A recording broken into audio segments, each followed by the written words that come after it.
You're listening to the Joyful Practice for Women Lawyers podcast, episode 170. Welcome to the Joyful Practice for Women Lawyers podcast. I'm your host, Paula Price, lawyer turned certified executive coach. This podcast was created to empower women lawyers just like you to create a life and practice you love. Join me every week for a break from the hustle so we can focus on you, what you truly want, and how you can create it. If you're over the overwhelm, done with putting out fires, and ready to redefine success on your own terms, you're in the right place. Ready for today's episode? Let's dive in. What questions do you have about going in-house?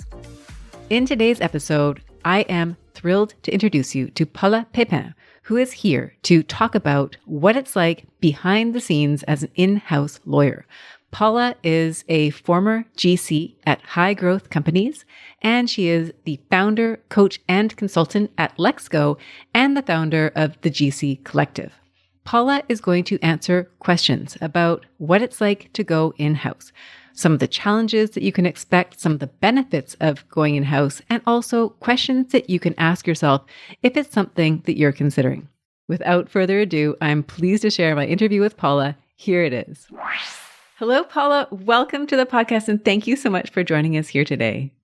Thank you. Delighted to be here. Paula, we are going to dive into all things in-house, and we are thrilled that you're going to help us with that. Before we do that, I would love it if you could share a little bit about yourself. Absolutely. Happy to. So just like you, I was a lawyer. I've done kind of my years in private practice, but really early on in my career, I decided that private practice wasn't for me, and I jumped into an in-house role. I'll probably get into more details a little bit later on, but I attempted to leave the law many, many times in my career, only to then realize that I actually loved helping in-house legal and made the pivot now to consulting. But maybe that in a nutshell, that's a little bit about me. Beautiful. And you're in Vancouver as well. I'm in Vancouver. You're in Vancouver. A couple of the things that you've done that I think are really interesting is you have founded Lexgo, and you also founded the GC Collective. And I would love it if you would share with our guests what those are. Absolutely. I started my career as a lawyer in private practice in Montreal in somewhat of a large firm. Really didn't find my fit there. Early on, knew that this wasn't meant for me. I tried to go to the smaller boutique firm, worked for a small boutique firm in Montreal for a couple of years, only to decide that that also wasn't the right fit for me. And I quickly, early in my career, moved to an in-house role. And I would say that was a bit of an aha moment for me when I moved in-house, and I realized that I could practice law, but also just do so many other things and truly be a business partner to the management team there. After a little bit in that role, I said, you know what, I think one of my skills is really on the business front. And I said, I'm just going to go do my MBA. So I left the role and I did my MBA and learned about all these amazing things that I'd never learned about in law school, from marketing to HR to business strategy and all these things that really energized me. So finished my MBA, and that's actually when I moved from Quebec to Montreal, to Vancouver, sorry. And coming here, I was done. I was like, I'm not going to work in law. This is it. This is in the past. I'm now a business person. And I was lucky enough that I met the CEO of a really amazing growing company. Back then, we were doing Yellow Pages, if you can remember that. And we were growing. The revenue was, flowing in, and we were really expanding all over Canada. They hired me as their head of HR. And he asked me, but can you also do the legal side as well at the same time? So it ended up being a bit of a stretch because there's a lot of legal work. And obviously, as a company that was growing across Canada, we grew to almost 1,000 employees. The HR role was also very, very big. So at that point, had my kids, and the CFO of that company came back to me. He had moved on to a small company back then called Hootsuite, which was a growing tech company. And he said to me, can you come on board, but you're going to take on only the legal role? And I was like, really don't want to do this. When I think about what I love doing, it was the HR part. So I said yes. And honestly, that was probably one of the best decisions of my life, because we'll go into what it is to be in-house. But I think when I took that role at Hootsuite, I was, the first person hired. And for context, that company only had 50 people back then. And through my years at Hootsuite, we grew it to over 1,300 employees globally in 10 plus countries. So I was there through every step of that growth story, where we had to open offices in Paris, we had to open offices in all those European countries and those Asian countries and Latin America. It was just unbelievable. And so I realized that, like, being in that in-house role, I managed to do so many business things. And through this, built a team of 14 lawyers, paralegals. So it was really a wonderful, wonderful experience. So this is all important because I think that that led me to realize after those 7 years at Hootsuite, I left in 2019, was that I was a bit of a unicorn lawyer. There's not many of us that like doing business stuff. And so I realized that my strength was really in helping others, being better leaders, being better business people in their legal role. So I didn't really know what I wanted to do. I had 2 young kids. I had had a job that was just so busy for, the first few years of their life, and decided to launch my consulting business. And I would say most of the projects I've done since 2019 with the in-house legal team have been about just helping them be better performing legal teams, being in terms of operation or in terms of how the team itself is operating, helping them grow, helping them figure out how to ask for headcount and all these kind of bigger projects that allow them to truly become larger legal teams. And I also went to get my coaching certification and started doing a lot of work with General Counsel. And so that's how GC Collective was born. And so as a coach to many general counsel, and for the audience, the general counsel being the head of the legal department internally, I realized that they were very, very siloed in their roles. I felt like that in my role, but I realized that everybody was feeling like that. And so a lot of my GC clients had the same issues, felt very alone, and felt like they needed a community of support. I always say, like, somebody to call, a friend to call and ask questions. And so we decided to start GC Collective as a result. And what started as a really small roundtable of, 15, 20 GCs every meeting monthly is now the thriving community of 280 general counsel, mostly from Canada, that are coming together for various events and educational events as well. Yeah. I love this, Paula. Thank you so much. So if we were to recap, right? We are in Quebec. You start out in Montreal, I gather, big law, private practice, boutique private practice, realize that's not quite for you. That's when you went in-house, which I think is really interesting because I know a lot of lawyers question when the appropriate time is to go in-house. So we might even get a chance to get into that a little bit today. And then from there, it sounds like you did your MBA, you transitioned over to Vancouver, where we're so glad to have you, and then stepped into that HR / sort of in-house legal role.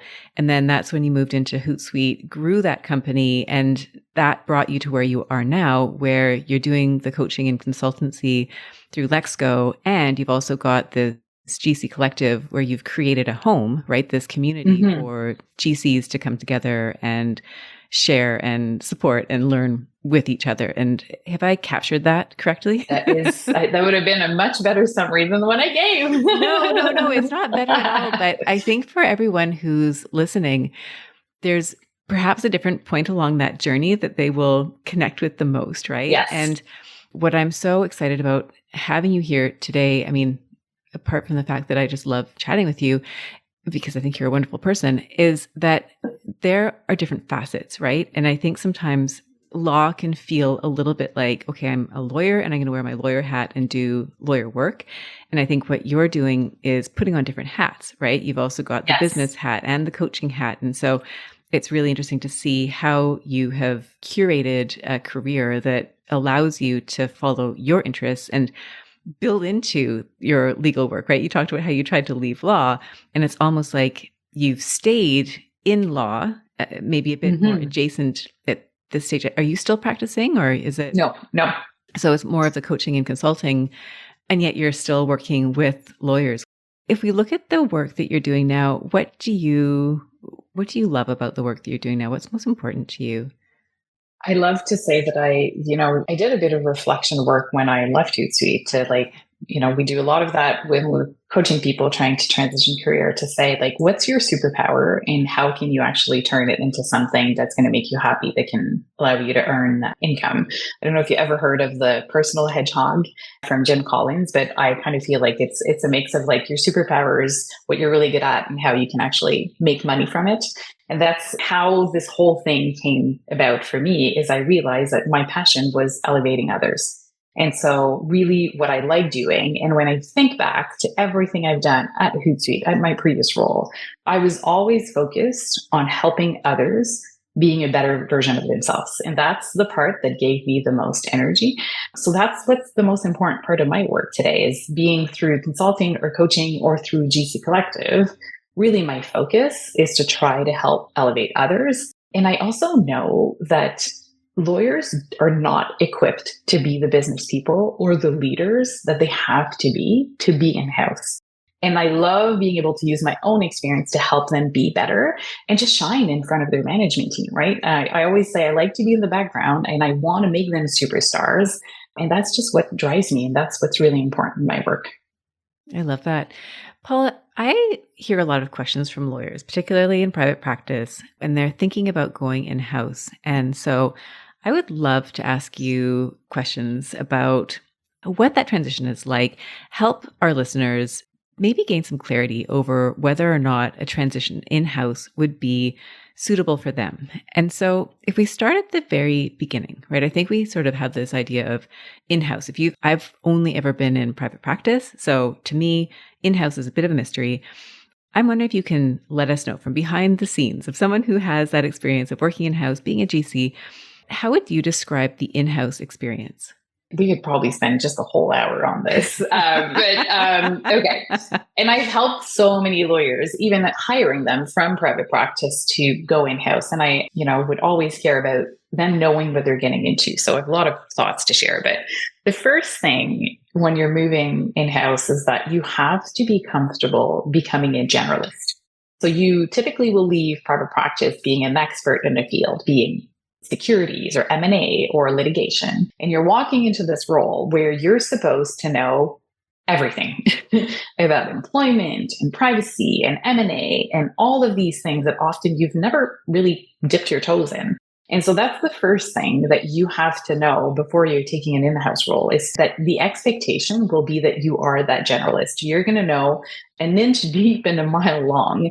And so you're going to have to be comfortable with the fact that you're going to be a generalist, and you're going to have to practice a lot of Google law. Maybe today we call it ChatGPT law, but that's just something you have to be comfortable with.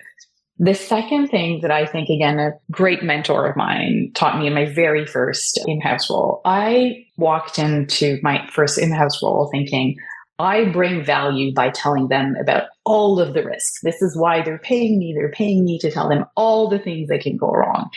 And he's the first one in my career that used the words, look at the forest and not the trees. And that was so important for my progression in-house. But realizing that when you're in-house, your value is not about telling everyone about all the things that can go wrong. It's actually about figuring out a way around the things that can go wrong to help the business grow. And that's a massive mind shift between what you were doing in private practice and what you have to do. You really have to support the business with their business goals. And that's a big change.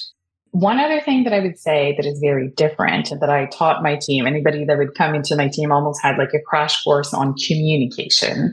So you're leaving private practice where, the lawyers are asking you to write memos, to do research and write detailed memos on all the things that can happen. Versus you're coming into the business, and you have to completely change the way you communicate those things.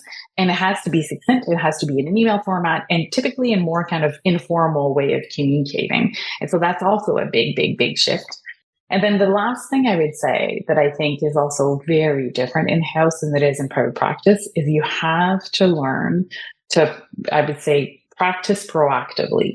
So when you're in-house, you have to not only deal with the work that's on your desk, but you have to think about how you can start and implement things that are not yet existing, right? So I'll give an example. In private practice, you're going to get all the work, your client calls and says, we're doing an M&A, or I need you to review this contract. So your work's always reactive. When you're in-house, you have to think about, okay, so we might be entering 3 countries next year. How will that impact my terms of use? Like, who do I engage to give me advice on this? You have to think about how can we do things more efficiently. You have to, prepare things in advance. I often call it slowing down to speed up. That's, again, not something that we do in private practice, but that we're forced to do when we're in-house. And that's not something that's always natural. So I think these are kind of the top things I would say that describe what the in-house role is and how different it is from private practice. Yeah, I think it's so interesting to hear your perspective, and not only for the benefit of lawyers who are thinking about going in-house, but I think also for the benefit of lawyers who are in private practice, who are working with in-house lawyers, to have a clearer picture of what they're dealing with on the ground. I know for some lawyers who've gone in-house and then back into private practice, that can be a real advantage because you understand so much better the role or what it's like within the company, right? You mentioned this forest and the trees and what is the role of a lawyer? Are you there to spot all the potential risks, or are you there to help, figure out how to solve the problem, how to move forward in acknowledging the risks? So I think that's a really useful description. One of the things that we have talked about previously is that the in-house role can be structured differently depending on the organization, and that can have an impact on what it's going to be like for the lawyer who is joining the team. So can you tell us a little bit about the different ways that an in-house team might be structured and why it matters? Yeah, I would say it's a good question, but it truly varies by industry. And I don't think there's one key structure that spans across all companies. But one thing is that I often will coach people is understanding where you're going to fall in that organization, right? Are you going to be an individual contributor, or are you going to be managing a team? And those two things are very different, right? And really understanding where you're going to fall into that team. If I think about also building a legal structure of an in-house legal team, I do a lot of coaching on that front as well with solo GCs, right? That are like taking this role, they're moving in-house, they're the first in-house lawyer, and they're trying to figure out, how do I do this? Again, we get a badge in private practice for doing all of it on our own. And what you have to quickly realize in-house is that that's not a badge of honor. You have to figure out how to build a support system. And I would say the solo GCs typically are not really good at doing this because they want to be able to prove to the business that it was a great decision to hire them, that they're going to be saving money and they're going to be so efficient. And we burn ourselves to the ground, and that's not good. So often I'll do some work with GCs to help them map out, how do you build a structure? What should the structure look like? I'm happy to walk you through a little bit of that if that's helpful. Paula, do you think? I think it'd be really interesting to learn more about that. What does that look like?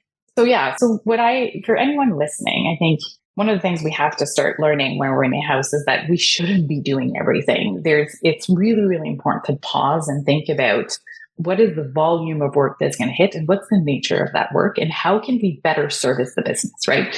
So in-house lawyers are really known to just be apologetic about asking for headcount. And I always say it's a disservice to your business when you do this, because if you're not able to support the business, then you're not allowing them to reach their business goals, right? And so proactively thinking about how you need to expand the team might actually be helpful to the business. So the first thing that I tell them to do is you need to really understand where the work is coming from and what the nature of that work is and what the volume is. So part one of that exercise, I'll tell them, I need you to map out all of your internal clients, right? Marketing, finance, sales, whatever they are. And then I want you to tag something, low, medium, high in terms of volume so that you can start mapping this out. I love using, I don't know if you've ever used one of those online whiteboard. I use Miro all the time. So it's nice to have that visual of like all of my departments, all of the volume. And then from there, I also say, well, once you've figured out what that current world looks like, what does the future world looks like as well? Because a business grows. If the business is not growing, you're not doing really well. The business is supposed to grow year over year. So where is the business going next year? Are they launching new products? Are they going into new countries? Are they going to acquire 3 more businesses? All of that will create legal work, right? So you have to think about how you're going to be able to support this. And if you're already at capacity and these things will happen next year, I can tell you it's not going to work. So you have to proactively think about how you map this out. So once you've done kind of all that thinking, I like to map an org chart. And I like to tell people I coach, don't think about the people that are in the roles and what their capacities are, but think about what a beautiful org chart would look like, regardless of what people's strengths and an interest are. What would that org chart look like?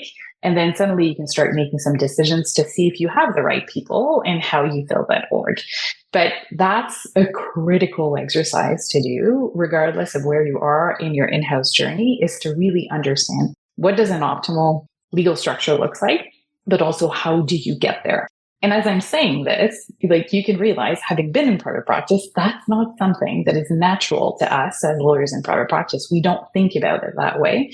So you're really asking yourself to stretch and think about what that structure could look like. Yeah, I think that's such a great visual. And what came to mind for me as well, Paula, is I think that is obviously the path, as you've described it, in that GC role. You're building out a legal team within the organization.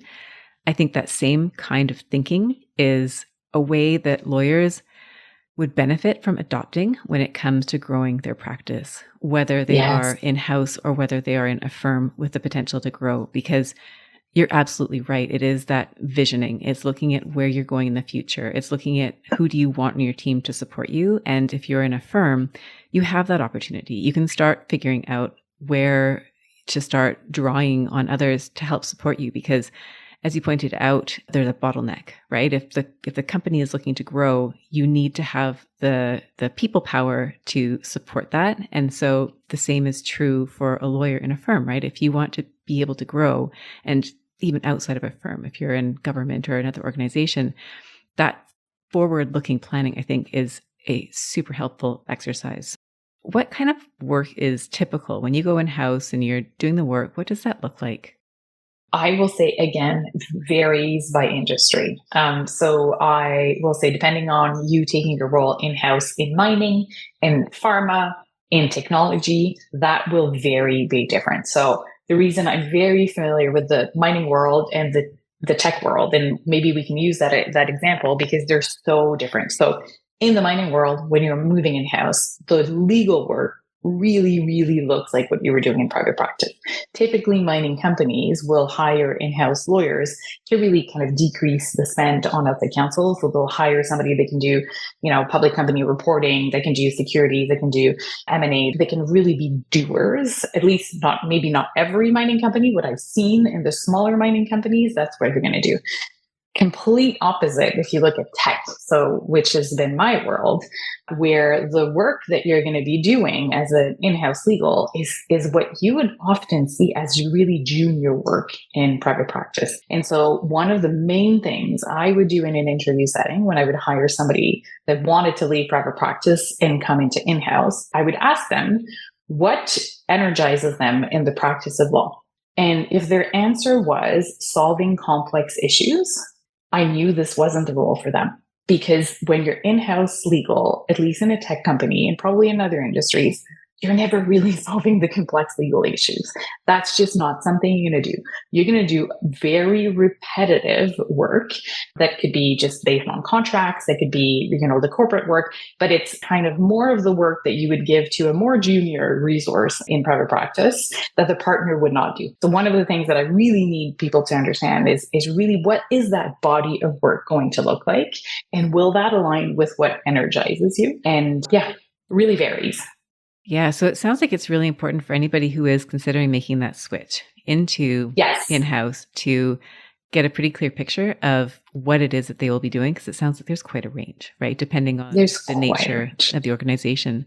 What about that other aspect of the in-house role, right? There's the lawyer hat, and then there's this business advisor or other hat. What kind of work do you see happening for in-house lawyers apart from the legal? Yeah. So the first part is, I think if you're going in-house, you have to like operations. One of the big difference between being in private practice and being in-house is that you, in the course of your work, you're always going to be asked to do more with less. You're going to be asked to figure out innovative ways of doing your work so you can service the business better. That could be because you have to start thinking about building playbooks, building an intake process where all the legal questions get into a system and not into an inbox. There's so many things that you will be forced to do and you should be doing in-house to provide better services to the business. And so that's definitely one area that you have to be comfortable stretching in because you're going to be asked to do it.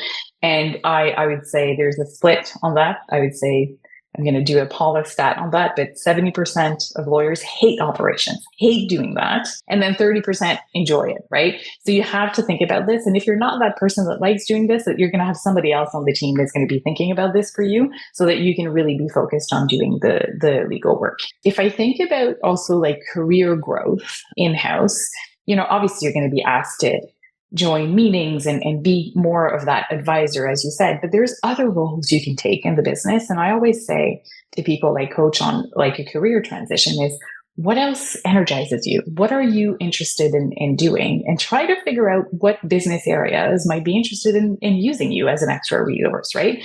And I see a lot of lawyers stretching in certain areas that are really aligned with our skill set, I would say. So for example, enterprise risk management is one, right? Can you help the ERM team a little bit, or can you build that process or that department from the ground up? Procurement, can you help them make better decisions on process and how to vet vendors, and how can you actually maybe even build pieces of that department?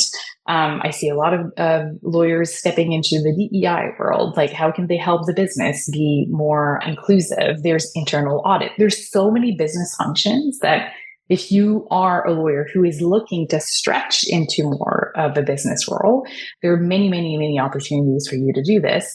But it's important to do the reflection and think about what actually energizes you and how can you help and support the business and growing in those areas. Thank you so much, Paula. The next question that I have is, what are some of the benefits of going in-house? And I realize in asking this question that it's kind of subjective, that everyone will see a different benefit. Because as you said, right, just a moment ago, for some lawyers, the operations perspective or the role that encompasses operations will be something that they might find really exciting. And for others, it might be a part of the role that they don't like quite as much. So from your perspective, what would you consider benefits when it comes to taking on that in-house position? Yeah, many, many benefits. I try to keep it to top 4, I think.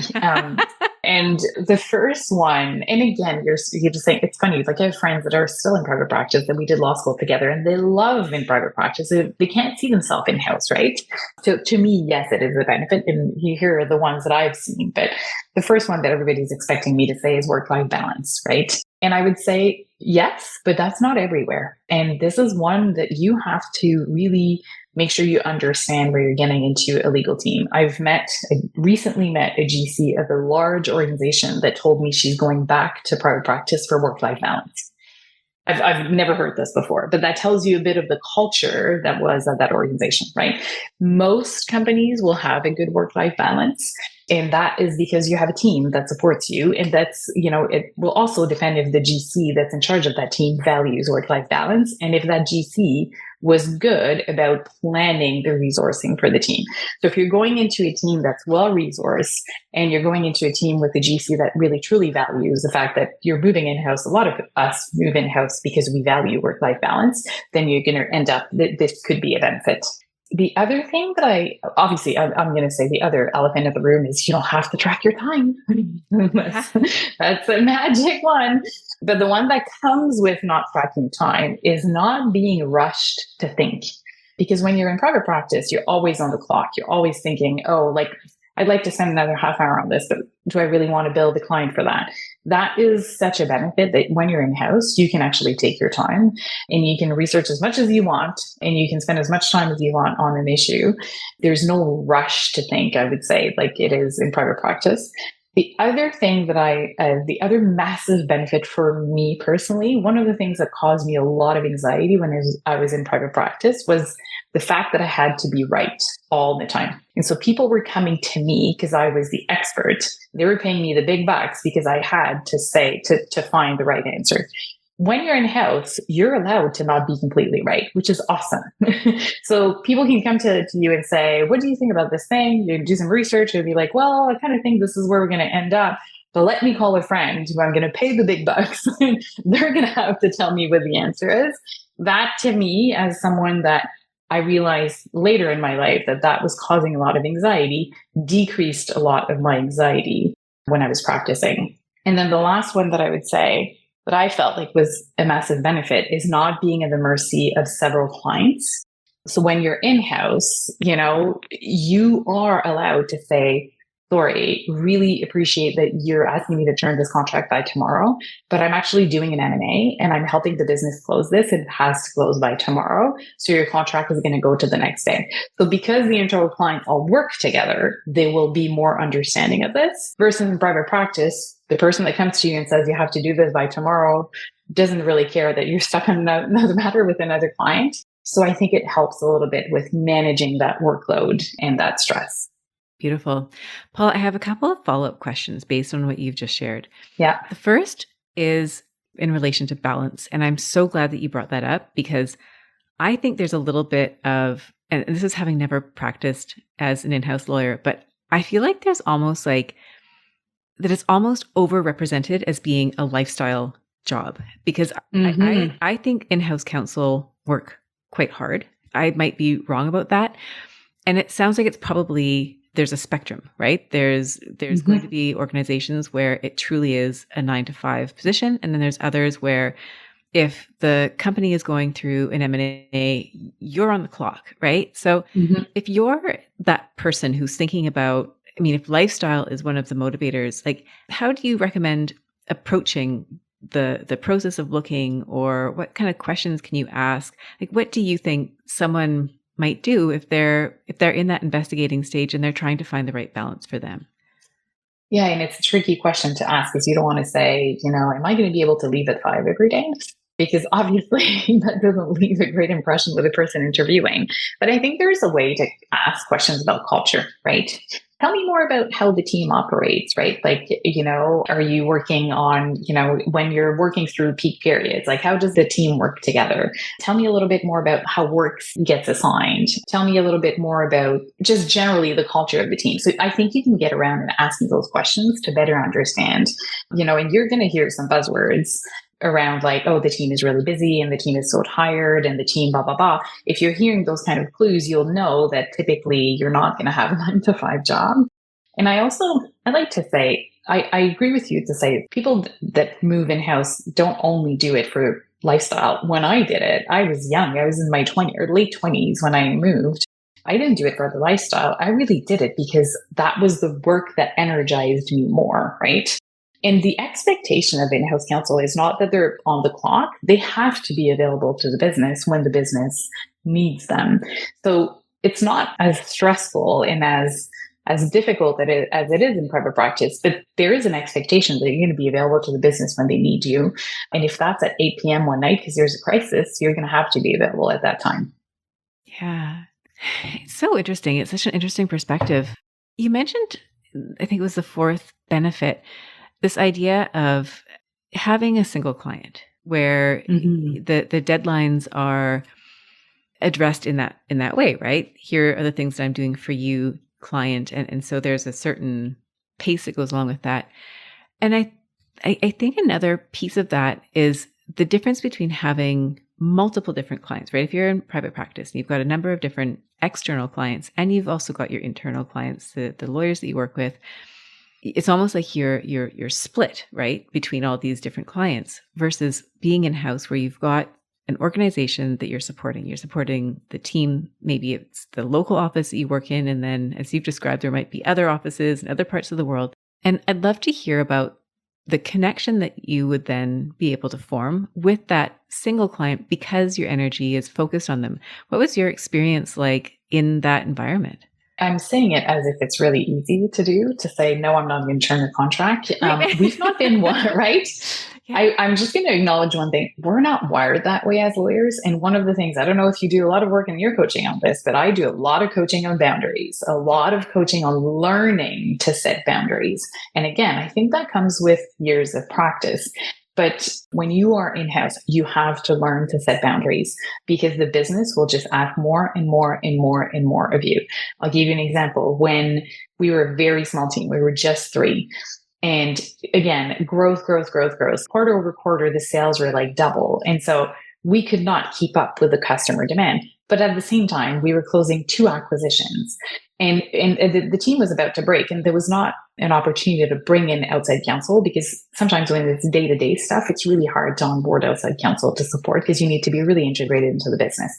But I got into the habit at the end of the quarter to send an email to people to say, we are not looking at any other legal work for the next 3 weeks. We are entirely focused on sales. So if you have a legal question, too bad. We're not looking at it. And so, but it's about setting those boundaries that will allow your team to thrive.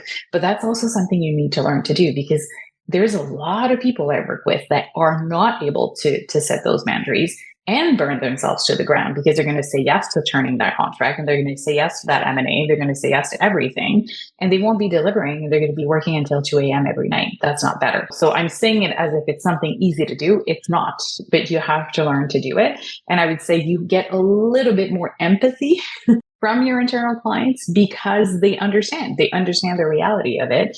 And, you know, the procurement person or the HR person that wants to sign their software agreement by tomorrow gets that they wouldn't be paid if we don't meet our sales quotas. So you get a little bit more understanding between those 2 internal clients. I think that's such a helpful suggestion and piece of the picture to offer, right? That no matter whether you're in-house or in a firm or in government or wherever you are, that the boundaries, right? It's something that we all need to figure out and be proactive about, right? Especially if I don't think people intentionally try to overwork anybody, right? I don't think there's ever an intention of, you know, I want you to be up until 2 doing this contract. If it, I mean, maybe sometimes it is necessary, right? There's a big transaction going on or something like that. But generally speaking, I think people want to be respectful of boundaries and they just don't know, right? And it sounds like it can happen in-house just like it happens in a firm, right? There's different sources or there's a lot of different things coming in. And so you as a central person need to figure out how you're going to manage the incoming work assignments and proactively manage expectations or set the boundaries that you need to set.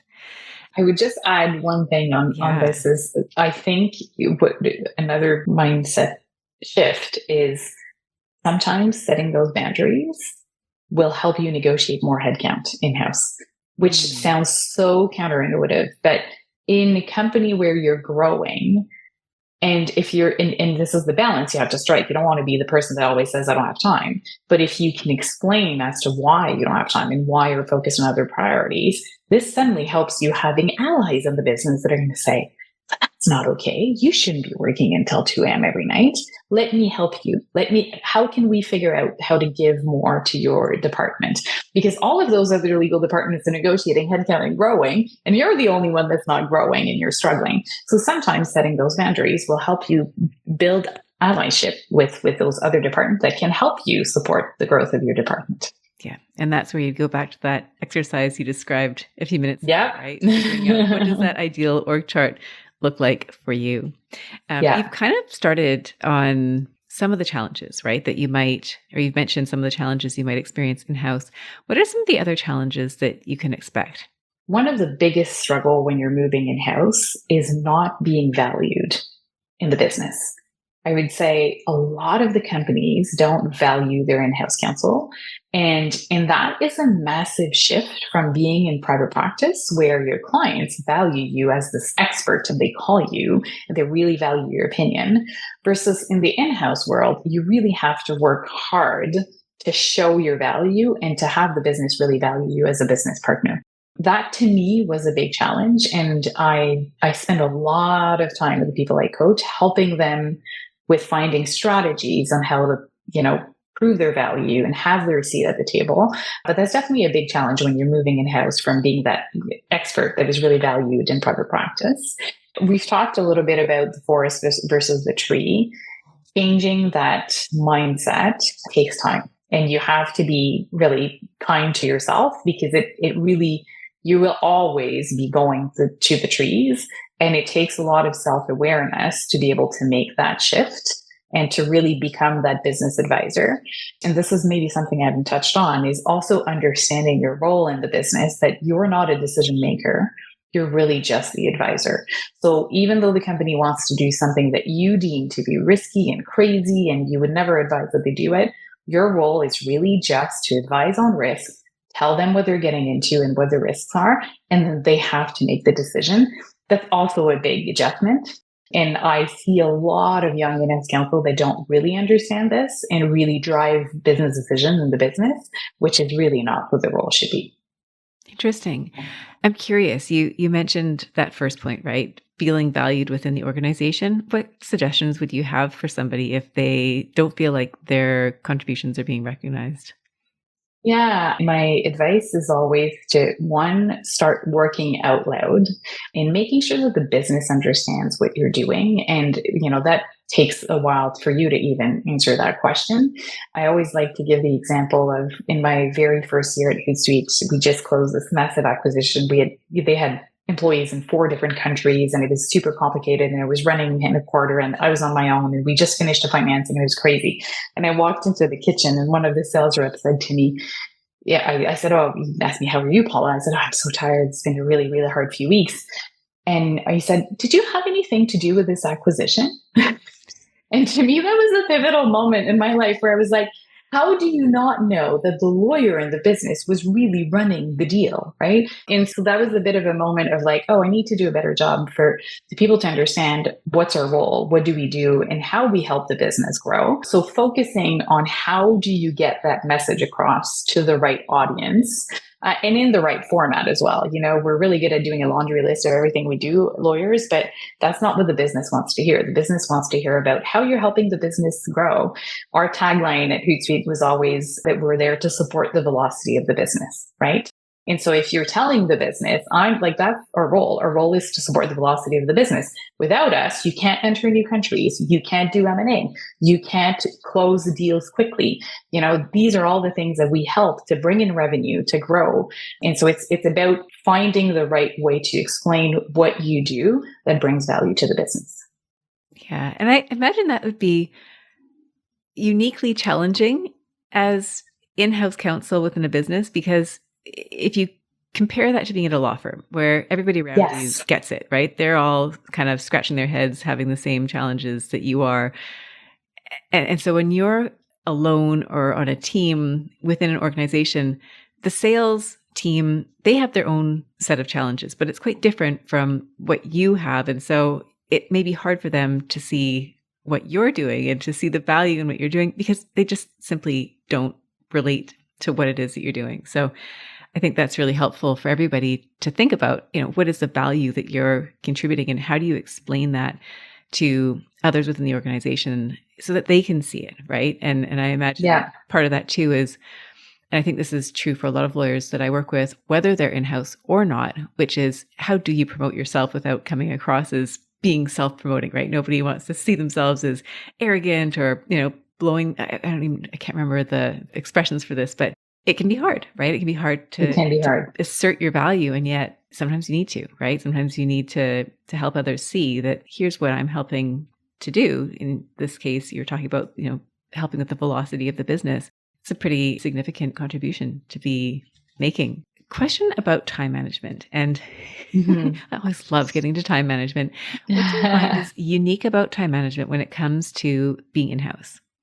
Yeah, I think it goes back to a little bit of what I touched on. It's about prioritizing and communication for time management in-house. I always say when you're in-house, your to-do list is endless. You have so many things, because even if there's no work that is coming in for a week, which would never happen, but you have a long list of stuff that you have to do for the future.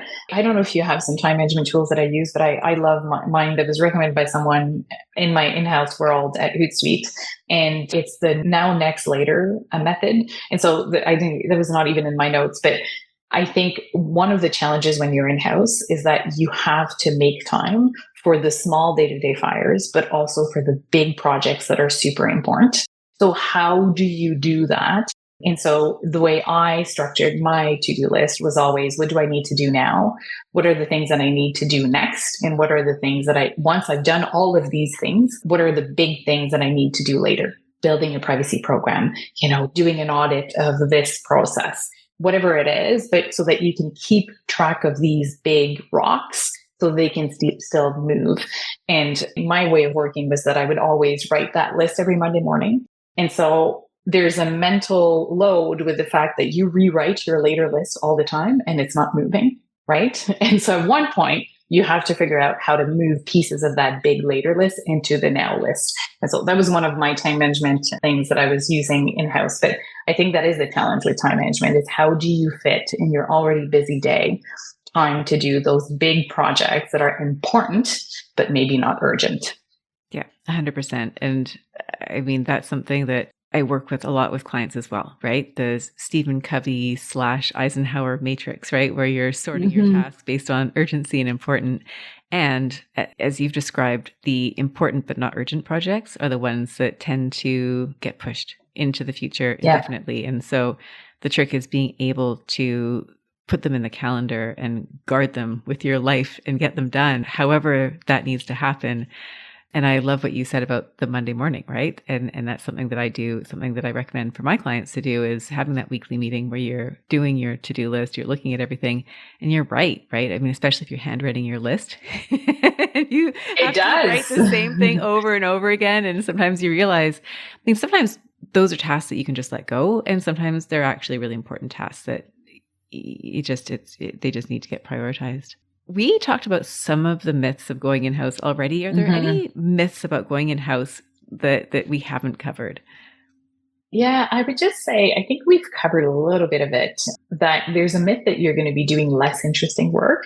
And I've heard some people as well from private practice saying, oh, only those that can't cut it in private practice will go to in-house, which I really don't agree with. I think it's a different in style, right? The people that actually move to in-house, I met the brightest minds that were in-house counsel and just chose that private practice wasn't for them. So I think that's one of the big myths that is associated with being moving in-house. And again, how do you define interesting work?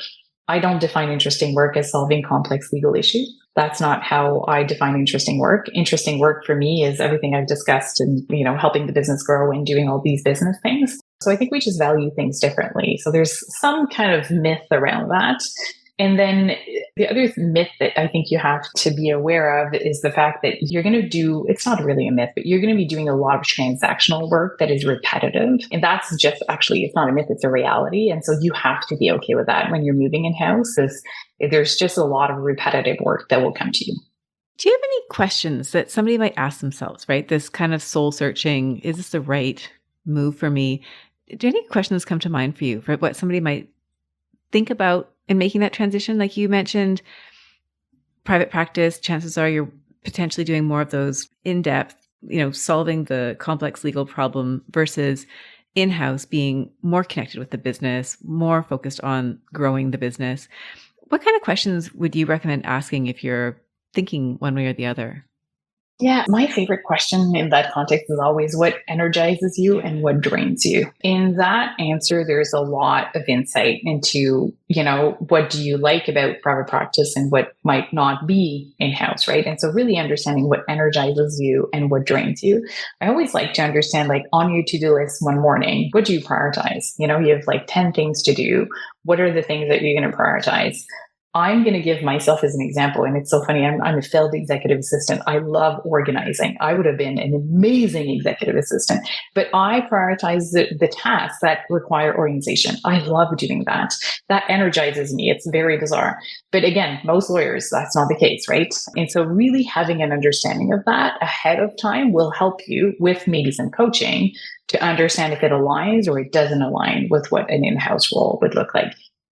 I love that. I think starting with yourself, right? Because for any job seeker out there, whether you're going in-house, whether you're going to another firm, if you're starting at a firm, that is a step that if we skip it, we really don't know what we're looking for. So I love that. What energizes you, what drains you. I love that you've used your to-do list, because that's such a great tangible way of of assessing that, right? Yeah.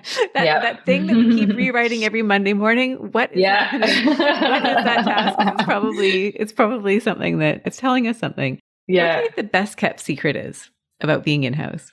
Yeah, I think I've touched a little bit about it, but you can do so much more. That is the beauty. That's the best kept secret, is that you will do so much more than just practicing law. You're going to learn about project management. You can almost be like a little entrepreneur in the business, right? It's like, again, like if that's something that you like doing, you're going to be given opportunities to build a ton of things, being from like a technology or process, maybe a department that doesn't exist. And so you can really do things that you would have never done in private practice. And if you can do this, this is how you establish yourself as truly a partner and someone that can stretch into the business world. So I think that's the best kept secret is, the world is your oyster. Is that how you say it in English? But yeah, you just like, you can do so much more. Yeah. And so for anybody who finds that, right? If you're energized by the idea of building and creating, and if you've got that entrepreneurial spirit, then in-house sounds like something that is worth exploring, right? Is that a career path that's going to energize you in ways that you may not be energized in a private practice role, depending on where you are, right? Because some in-house or private practice firm roles are more entrepreneurial than others, depending on the culture and where you are. We talked a little bit at the beginning about the GC Collective, and I would love it if you would just share a little bit more about what it is and how it can support in-house lawyers. And I gather it's General Counsel that is kind of the makeup of the organization, but can you share a little bit more for us, please? Yeah. So maybe let's start by, there's many communities for in-house counsel that exist. There's the ACC, there's the CCPA. There are several communities that are focused on in-house counsel of all level. There are very few communities, at least none in Canada. There's Women General Counsel Canada just for women, but there's no really community for general counsel. And so when I started coaching, and again, for those that have not been in-house, general counsel being the head of the legal department, and when I was general counsel, I realized that when I was going to those community events, I was not really finding my peers, and we were not necessarily facing the same challenges and issues. And I was kind of always looking for my community and was never really finding it. And so I had this in the back of my mind. And when I started coaching a lot of GCs, I quickly realized that they all feel really alone in their role. They all are facing very similar challenges. And I would say the theme around the challenges that they were facing is not having that leadership knowledge, that business knowledge that allows them to be an executive. And so, when you think about this, often lawyers will be taken from a private practice role. They've been practicing for 20 years. And a business says, oh, we're going to hire this person from whatever firm and put them into a GC role. And then they expect that person to be a full-on executive, part of the executive team, but they're giving them no training. So GC Collective is there to, one, support the GCs, have a community of people that they can call if they need support. But we've also kind of built an entire learning track around how do you become a strong legal executive. And so that's the part that energizes me. That's the part that I'm really excited to launch with our GCs. There's kind of 3 major learning tracks in there. One is on leading teams. Again, private practice, we don't have large teams to lead. And how do you make that team a hyper-focused, a hyper-performing team? There's a whole track around managing the department, from budgets to everything that you have to do as a regular department within the company, and then personal effectiveness as a leader. So these 3 tracks are hopefully things that are going to help them be better leaders. And so that's what the GC Collective in a nutshell is really a community of support for those GCs that really feel alone in their roles. And we do a bunch of social events and ways for people to build those authentic connections. And then the learning track that allows them to become better leaders. Brilliant. As we've talked about before, and I'm sure I've said this on the podcast before, I'm a big, big believer in community. And I think when you can take people, GCs who are operating in their respective silos in organizations across the country, across the world, and give them a place where they can come together, give them a place where they can see that they are not alone, where they can get the learning, the support, the community. it is such a powerful thing for those people to have. So I love that you have created that. And I'm really excited to see where that goes, right? How that organization just continues to grow over time. I think it's brilliant. Paula, it has been such a delight and a treat to have you here on the podcast. I've loved our conversation. I've loved being able to share all of what you've shared with our listeners. For lawyers out there who would like to work with you, whether as a coach, whether as someone who may want to join the GC Collective, where do they find you and how can they work with you? Yeah, LinkedIn is probably the best way to find me. I'm on LinkedIn daily, and so anybody can reach me there through a direct message or connecting there. And then if they want to learn more about the GC Collective, it's thegccollective.com, and there's a membership application there. Again, this is reserved for the head of the legal department, not for every in-house counsel. But if you are the head of the legal department and want to join the community, it is free for now. They will change at one point, but it is free for now to join us. Beautiful. And we also mentioned Lexgo at the beginning. And what we'll do, Paula, is we will put links to the different ways that people can reach you, Lexgo, the GC Collective, LinkedIn. And so for anybody who is looking for those links, they'll be found in the show notes. Paula, thank you again. Anything else that you'd like to share before we sign off for the day? You know what? I will share something. It was actually in my notes today. I didn't share it. If you are in career transition, and you're probably listening to this because you're trying to think about what life can look like if you're not practicing in private practice, get a good career coach. And I'm not promoting you or me, but it was life-changing for me at my MBA.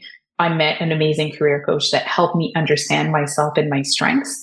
And it was a big moment for me and pivotal for me to understand that that's why I was miserable in private practice, right?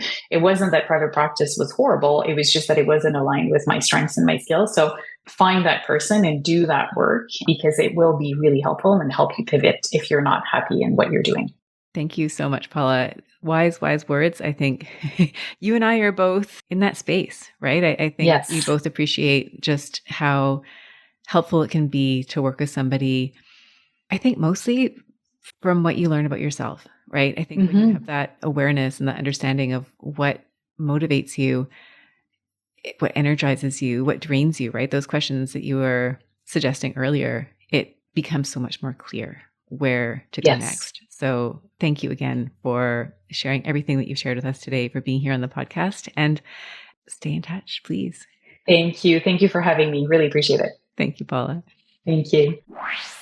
If you enjoyed today's show and don't want to miss an episode, subscribe and follow the show wherever you listen to your podcasts. If you haven't already, please leave a rating and review.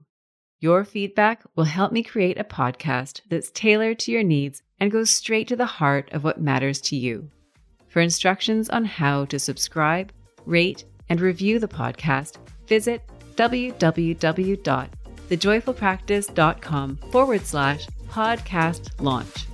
See you next time. Thank you for listening to this episode of the Joyful Practice for Women Lawyers podcast.